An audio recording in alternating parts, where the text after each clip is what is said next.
Hello, everyone. This is Sam Zakarian again with the Chicago Real Estate School. Okay, this is video number chapter 7. This particular chapter deals with real estate agency. Now, a lot of things covered in chapter 11, what I'm doing right now, and chapter 13. A lot that's going to be covered in chapter 16. As I mentioned on the very first day, you will get 45 questions, mostly from chapter 16, but you get also 11 and 13 will be included in there. And then you have 105 questions right out of chapters 1 through 15. So starting on page 156, where it says introduction to real estate agency, I'm going to explain this in just a few moments, but we do not have common law here in Illinois. What we do have here is called statutory law. Now, statutory law means you represent the person you're working with, regardless of how the commission or compensation is going to be paid. So if we skip down 2 paragraphs, I'd like you to highlight, put an X where it says law of agency.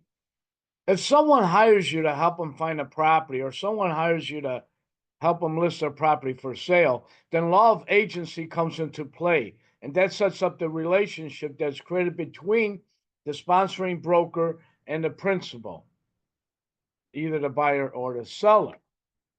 Now,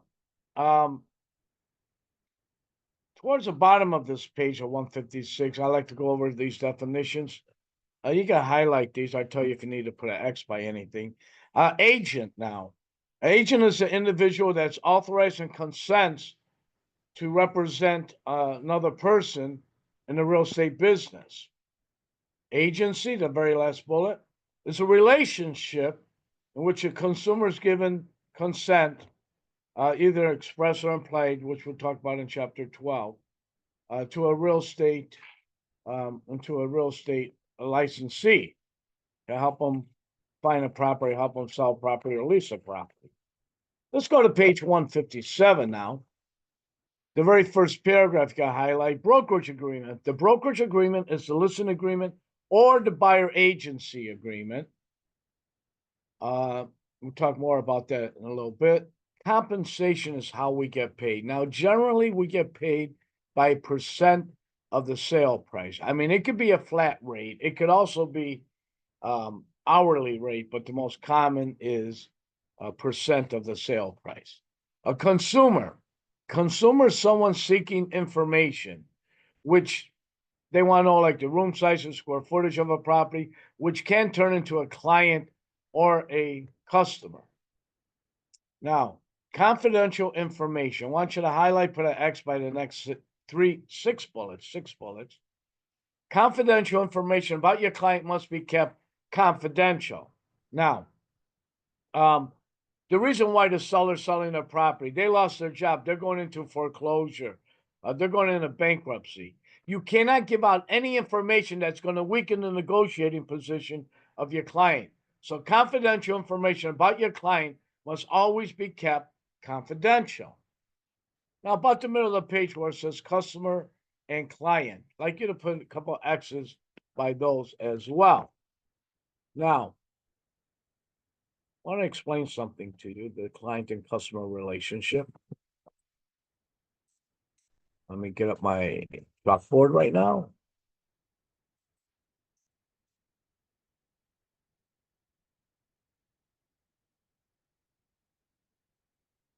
Okay. Now, let's say you're a seller. You listed your home with me.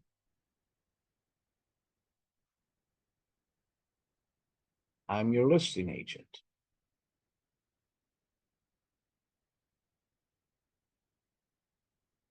As your listing agent, you become my client. I represent you. You're my client.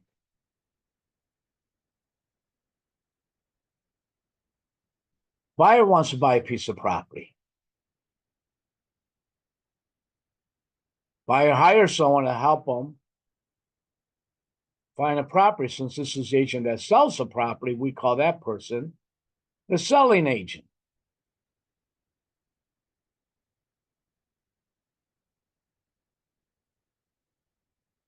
The buyer to the selling agent is their client.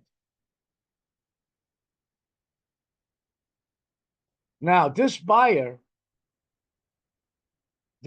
agent, I should say, brings his buyer to come by and see your property. As soon as they do, me as your listing agent, I develop a relationship with the buyer. They become my customer. I don't represent the customer. I have one obligation to the customer, and that is only to be honest. You, as a seller, to every single agent that comes by and sees the property, you become their customer. Now, the customer-client relationship is you work for the client, you work with the customer. Let me give you another example of client-customer relationship in a different industry. Let's say you get hired to work at Macy's department store. Macy hired you to work there. Macy's your client. You work for Macy department store. All those people that come and shop in there are called customers. Your job to the customer is to be honest with them. That's the client-customer relationship. Same thing in real estate. The one you represent is your client. The one you work with is your customer. And you only have one obligation to the customer, and that is to be honest with them. Now, let's go on to at the very top of page 158. This is called fiduciary relationship. Very important. I want you to highlight, put an X by the very first paragraph on 158. This is called a fiduciary statutory responsibility. Now, the word fiduciary is the highest order of trust that could exist between two people. There is no greater order of trust than a fiduciary relationship. If someone hires you to help them find a property, someone hires you to help them list their property for sale, you develop a fiduciary relationship with them. Now, let me give you another example of the word fiduciary that doesn't relate to real estate, but it might help you understand this a lot more. Now, let's say that you walk into a bank to open up a bank account. You give the bank something very valuable. You give them your money, and they're going to hold on to that money until the next time you walk in the bank and says, I want my money back. And they will give it back to you. Do you understand the kind of trust that you have with that bank? Well, it's the same thing when you're working with a client. It's a fiduciary statutory responsibility.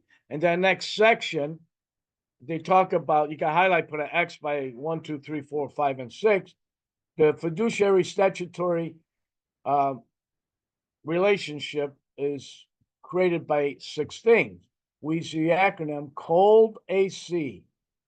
COLD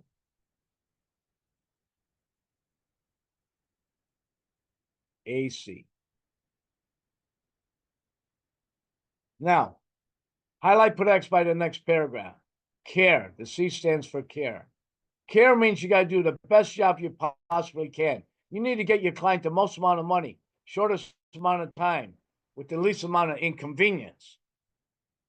Highlight, put X by the last paragraph of this page. Obedience. Obedience means you must follow any instructions your client gives you. Any instructions, as long as they are legal, long as they are non-discriminatory. If your client says, look, I want 24-hour notice before you show my property. I want feedback every time you show my property. So whatever instructions your clients give you, as long as they are legal, long as they are non-discriminatory, you must follow those instructions. Let's go to page 159. Very first paragraph, highlight, put an X by that one, loyalty. Loyalty means you got to put your client's best interest above anybody else's, especially your own. I have to look in the client's best interest. Maybe they don't know the value of their property. They feel their property is only worth $300. As a real estate professional, I know it's worth more. I know it's worth $350. I got to listen at the true value of that property. A couple paragraphs down where it says disclosure, highlight, put an X by that one. Now, disclosure means you got to keep your client informed of anything that it's going to affect that property, good or bad. Let's say that I list your home today, and the very next day I found out they're building homes right across the street from yours. Maybe I listed your home today at 400,000. Right across the street from you, they're building homes at $800,000. Well, that's going to make your property worth maybe a little bit more than 400. I'm not saying it's going to be worth 800,000, but I mean, if you live in a $400,000 home and right across the street they're starting to build homes at 800,000, the value of home just went up. I had to keep you informed of that. I had to keep you informed of anything that's bad. I had to disclose anything. Let's say that let's say your property taxes are going to triple next year. I need to inform you of that because guess what? That might knock out a lot of potential buyers. Disclosure. The last paragraph, last line, it says accounting, which means the first paragraph on 160. Want you to highlight that accounting, put an X by the very first paragraph on 160. Now, accounting means as a real estate agent, you're going to be entrusted with property of others, with documents, with titles, with deeds, with earnest money checks, keys to their house, the alarm code.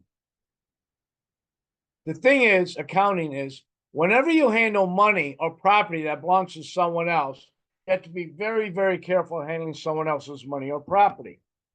I showed you property and I did not lock the door. I did not set the alarm, and someone went into your house and vandalized it. Well, guess what? I'm responsible for that. I had an earnest money check, and I had it, and then I lost it. I don't know what happened. I just lost it. No. When you handle money, you handle property that belongs to others, you got to be very, very careful handling someone else's money or property. Now, confidentiality. That's what the C stands for. Highlight, put an X. This is a few paragraphs down. Confidentiality. Again, confidential information about your client must always be kept confidential. Now, the very last paragraph of this page, where it says opinion versus fact. Now, it says in here, real estate agents and staff members must be careful about the statements they make. They must make sure it's clear that whether the statement is an opinion or a fact. Now, statements of opinion are allowed long as there's no intention to deceive. Statements of fact must be accurate. Let's go on to page 161. In fact, that first paragraph on 161, highlight, put an X by that one. Statements of fact must be accurate. An exaggeration of the property's benefit is called puffing, and puffing is allowed in real estate. You just got to be careful. You don't puff too much. Now, the next two paragraphs you could just highlight. It says the misrepresentation. I'm talking about the second and third paragraph. Just highlight that. The misrepresentation or omission does not have to be intentional to result in a licensee's liability.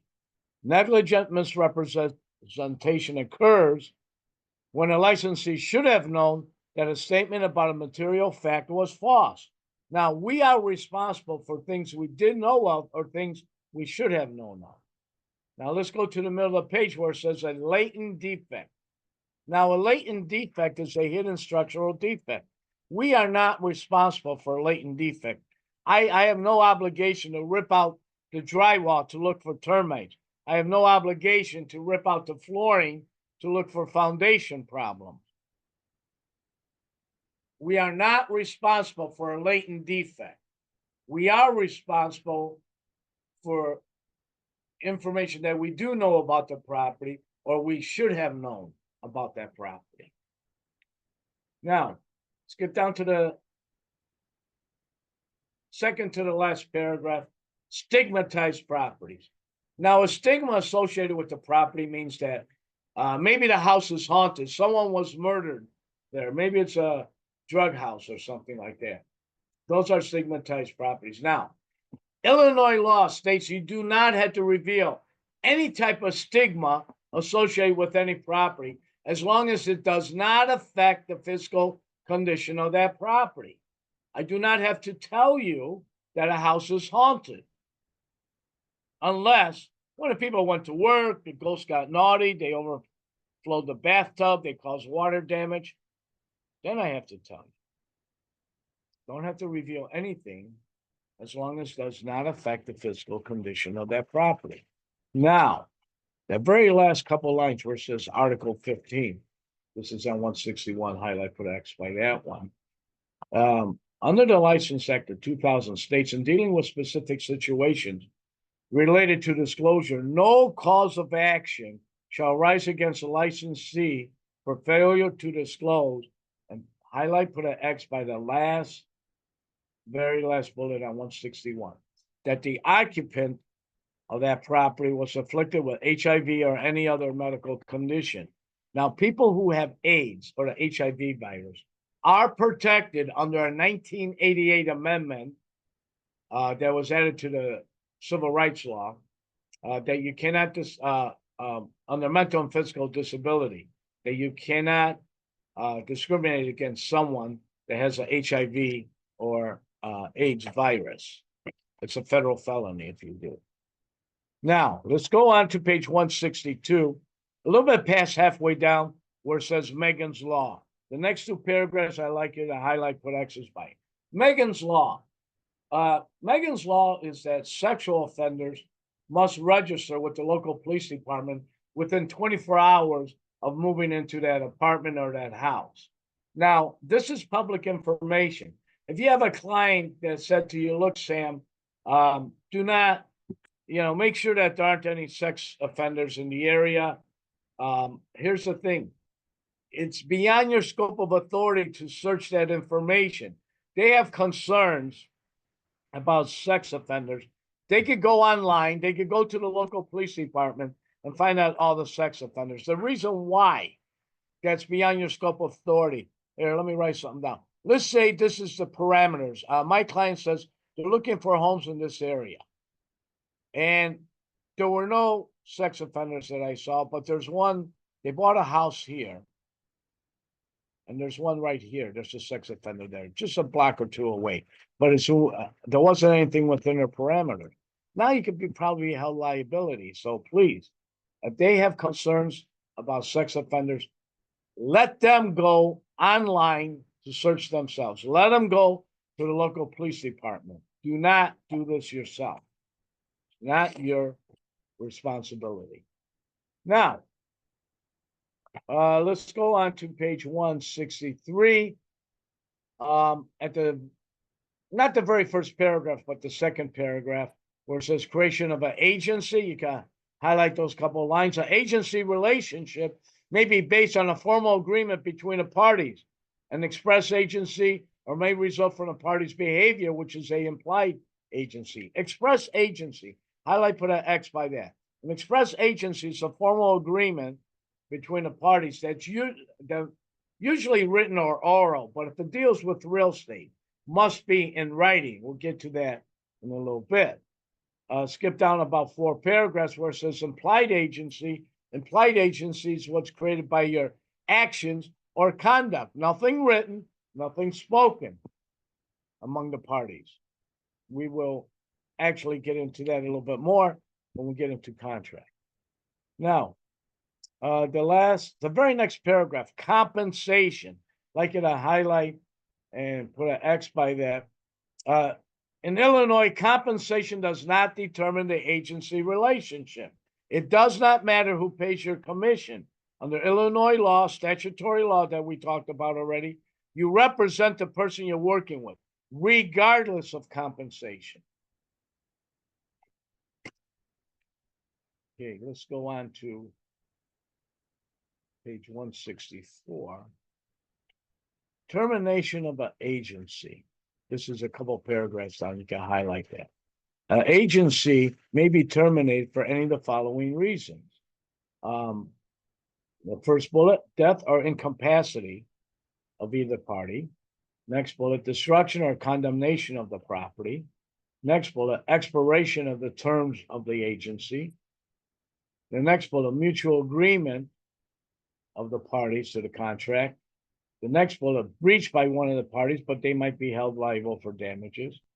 The next bullet, by operation of law, like a bankruptcy, for example. And then the best way of terminating an agency is the last bullet, is completion, performance, or fulfillment of the purpose of that agency. You hire me to help you sell the property. I sold and closed. That's the best way of terminating. You hire me to help you find a property. Found a property, you bought it, we closed. That's the best way of terminating. Now,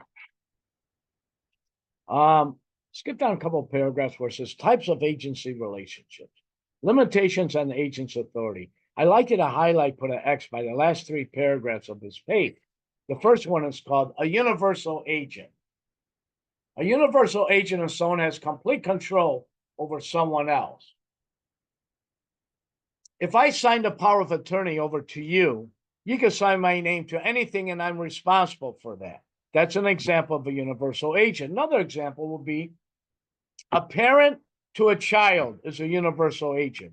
As a parent, you are responsible for making sure your child goes to school, make sure they have a decent place to live, make sure they're fed, make sure they do their homework. Otherwise, guess what? You could go to jail. So someone that has complete control over someone else, that's a universal agent. The next paragraph, general agent. A general agent is someone that's hired to do things on an ongoing basis, on a regular basis. I'm going to give you two examples of a general agent. A property manager to the owner of a building is considered a general agent. You own a large apartment building. You hired me to be your property manager. As your property manager, I have to order repairs done on a property. I got to make sure the bills are paid. I got to make sure that I rent the apartments. I screen the tenants. A property manager to the owner of a building is considered a general agent. Another example of a general agent, a real estate broker to their sponsoring broker is considered a general agent. So let's say I'm your sponsoring broker and you're a broker in my office. On a regular basis, you need to go out there. You need to get listings. You need to go out there and get sales. You need to, provide transactions on a regular basis. So all real estate brokers to their sponsoring brokers are considered general agents. A property manager to the owner is a special agent. The last one is called general agent. I meant general agent. Last one is called special agent. A special agent is someone just hired to do one thing only. Once they do that one thing, it terminates the relationship. You hired me to list your home for sale. I listed your home. I sold it. We closed. I'm a special agent to you while your property's listed with me. But once we close on that property, done. Our relationship is over. You hired me to help you find a property. I'm a special agent to you on a regular basis. Not regular basis, but I got to continue to work with you to help you find a property. Once we find a property, you buy it, we close, then our special agency relationship is done. It's terminated. So a real estate agent to their sponsoring broker's general agent. A real estate agent to their client is a special agent. Now, let's go on to page 163 in the middle of the page, designated agency. Designated agency is recognized in Illinois. Designated agency creates single agency. Now, I told you before, all the buyers and sellers always work for the sponsoring broker. You're working on behalf of your sponsoring broker. Now, let's say I'm your sponsoring broker, and you go out there and you get a listing. When you get that listing, I assign you as a designated agent to that seller, which allows everyone else in my office to bring in a buyer, and I'm not involved as a sponsoring broker as a dual agent. Designated agency creates single agency where you're only representing one party only, the buyer only, or the seller only.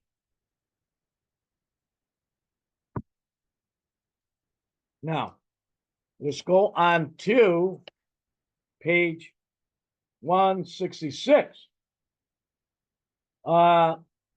Starting with the fourth paragraph, it says dual agency. I want you to highlight and put an X by the next 4 paragraphs, all the way to the bottom of this page. Dual agency. Dual agency means that as an agent, you're working with both the buyer and the seller in the same transaction. That is dual agency.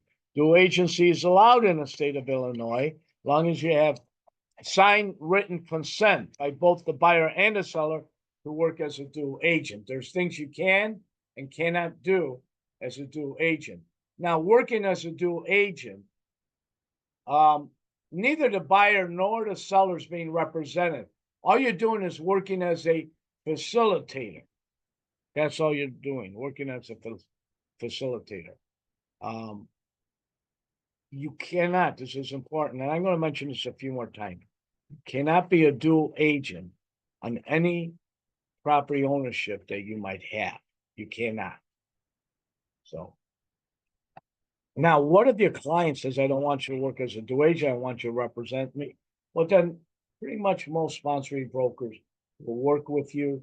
They will represent your buyer, you represent the seller, you still get the commission, the double commission. That's why people like dual agents, they get twice as much commission. So most sponsoring brokers will do that. And now the law is they have to meet with that client of yours, and they really have to do some work to represent that client. That's what dual agency is. So, and we'll talk more about dual agency as we go on. On page 167, second paragraph, highlight, put an X by that one. Undisclosed dual agency. Undisclosed dual agency means you're working as a dual agent, yet you did not get the written permission or disclose that you are a dual agent. You can get fined. In fact, 2 paragraphs down, undisclosed dual agency is a violation of licensing laws, which means that you can lose your license. You can get fined, actually up to $25,000. Now let's go on to page 168. Second paragraph, highlight, put an X by that. Licensees are considered to be representing the consumer they're working with as a consumer's designated agent, unless there's a written agreement providing for a different relationship. You can highlight, and I'm not going to go over these, but the next couple paragraphs, read them on your own. They talk about designated agency. So now, one more thing about the third paragraph from the bottom, where it says, finally, licensee must disclose all material facts, adverse facts about the physical condition of the property. Anything that's wrong with the property, you have to disclose that you know of. A material fact, again, is something that will cause someone to make a decision or not make a decision. So that is the end of chapter 11. Make sure you do the chapter quizzes in chapter 11. Keep up to date with it. You have any questions, talk to your instructor, or if you need to email, you can email the school there, forward that to me. Again, this is Sam Zakarian, signing off right now on chapter 11. Looking forward to working with you on the very next chapter. Thank you so much.